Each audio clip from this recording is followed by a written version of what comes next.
Hello friends, मैं आयुष आपका अपने चैनल में स्वागत करता हूं। इस वीडियो में हम पढ़ेंगे अध्याय 5 यानी कि तत्वों का वर्गीकरण। हम जानेंगे तत्वों का वर्गीकरण क्यों किया गया, इसलिए हम इस वीडियो को स्टार्ट करते हैं। तो हमारा पहला प्रश्न, जैसे कि आप यहाँ देख रहे हो, तत्वों के वर्गीकरण की आवश्यकता क्यों पड़ी, यानी कि तत्वों का वर्गीकरण क्यों किया गया, किस लिए किया गया, इसके बारे में हम जानेंगे। तो इसका आंसर है, पहले हम इसको पढ़ लेते हैं, फिर आपको हम अच्छे से समझा देंगे।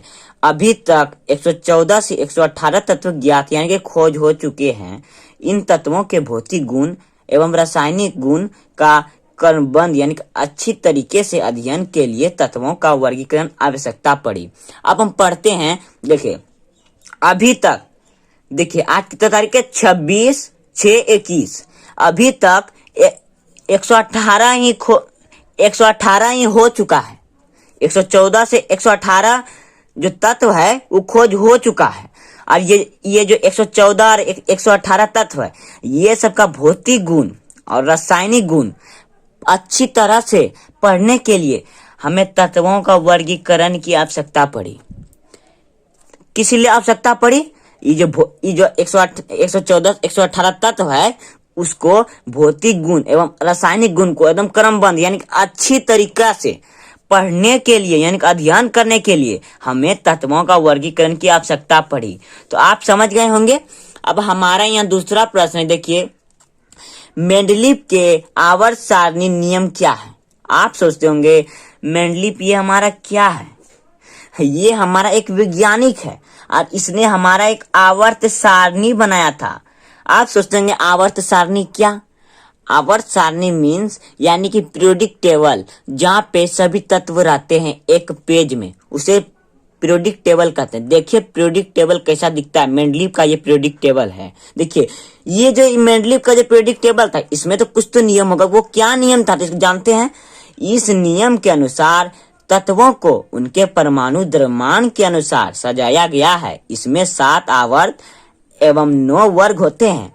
अब ये जो मेंडलीव का जो नियम है, ये आवर्त सारणी, कोई आवर्त सारणी बनाया है, उसका एक ये नियम है। देखिए, इसमें जो तत्व होगा जो सजाया, देखिए पीरियोडिक टेबल बनाता है, कोई सजाता है कोई नियम के अनुसार। तो ये जो तत्व को सजाया है, ये परमाणु द्रव्यमान, जैसे हाइड्रोजन का समझिए, मान लीजिए द्रव्यमान 1 है, हीलियम का द्रव्यमान 2 है, तो पहले हाइड्रोजन रखा, दूसरा हीलियम को रखा। जिसका द्रव्यमान कम रहेगा वो सबसे नीचे रहेगा, उससे ऊपर ऊपर। जिसका द्रव्यमान ज्यादा रहेगा वो सबसे बाद में रहेगा। ये द्रव्यमान के आधार पर रखा, जिसका द्रव्यमान जितना उतना ही स्थान पे वो रहेगा, सजाया गया। इसमें जो होता है ना, आवर्त 7 गो होता है और वर्ग जो होता है हमारा, वो हमारा 9 गो होता है। आप सोचते होंगे वर्ग और आवर्त क्या, तो टेंशन नहीं कीजिए।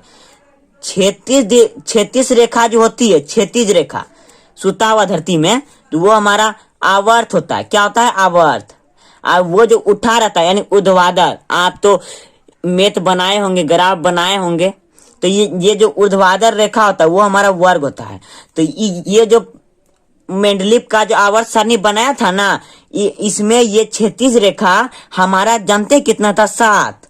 और ये ऊर्ध्वाधर रेखा हमारा 9 था। तो ये इसका नियम हुआ। फिर से एक बार बोल देते हैं, ये जो मेंडलीव का जो आवर्त सारणी है, उसका नियम यह है कि इस नियम में तत्वों को परमाणु द्रव्यमान के अनुसार सजाया गया है। इसमें 7 आवर्त एवं 9 वर्ग होते हैं। ये जो मेंडलीव का जो आवर्त है, इसमें परमाणु द्रव्यमान, जैसे जिसका द्रव्यमान जितना उतना ही स्थान पे रहेगा, और इसमें 7 आवर्त और 9 वर्ग होता है। आवर्त भी आपको बता दिए 36 को बोलते हैं और वर्ग ऊर्ध्वाधर को बोलते हैं। अब हम पढ़ेंगे आधुनिक आवर्त सारणी का नियम लिखे। यहाँ क्वेश्चन नंबर 3 आपको बता दे, ये जो हमारा आधुनिक आवर्त सारणी है, ये अभी चलता है। मेंडलीव का जो आवर्त सारणी ये अभी नहीं चलता, ये आधुनिक आवर्त सारणी अभी चलती है।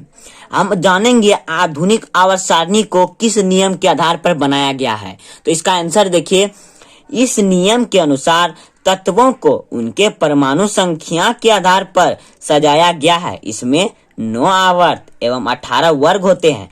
इस जो नियम है ना, इसमें जितना परमाणु संख्या होगा वो उतना ही स्थान में होगा। जैसे नियोन का परमाणु संख्या 10 होता है, तो 10वां स्थान पे होगा। और इसमें 7 आवर्त, अब मैंने आपको आवर्त बताया कि 36 को बोलते हैं, और 18 वर्ग इसमें ये होगा, 18 होगा वर्ग। तो अब हमारा यहाँ देखिए कभी कभी एग्जाम में पूछ देता है कि मेंडलीव के आवर्त सारणी एवं आधुनिक आवर्त सारणी में अंतर बताइए। तो आप इसे जान लीजिए। देखिए इसका क्या है, मैंने आंसर लिख दिया। और ये जो बीच में लाइन क्यों थे जानते हैं, ये हमारा अंतर दर्शाता है। हम जब भी अंतर लिखेंगे तो ऐसे ही लाइन बीच में दे के लिखेंगे, तभी हमारा अंतर दर्शाएगा। देखिए मेंडलीव के आवर्त सारणी हम एक साइड लिख दिए और दूसरा साइड लिखे आधुनिक आवर्त सारणी। तो मेंडलीव का आवर्त सारणी तरफ लिखते हैं। पहला है हमारा, इस सारणी में तत्वों को उनके द्रव्यमान के आधार पर रखा गया है। अब फिर हमारा दूसरा है, इसमें 7 आवर्त एवं 9 वर्ग होते हैं। अब हमारा आधुनिक में है, आधुनिक आवर्त सारणी हम पढ़ते हैं। इस सारणी में तत्वों को उनके परमाणु संख्या के आधार पर रखा गया है। इस सारणी में 7 आवर्त एवं 18 वर्ग होते हैं। ये जो है ये मैंने परिभाषा से उठा के ला दिया। आपको बता दे, हम कोई भी चीज का जैसे अंतर लिखते हैं तो वो परिभाषा से ही लाते हैं, तो मैंने भी परिभाषा से लाया। तो फ्रेंड्स मुझे आशा है कि ये वीडियो आपको बहुत ही अच्छा लगा होगा।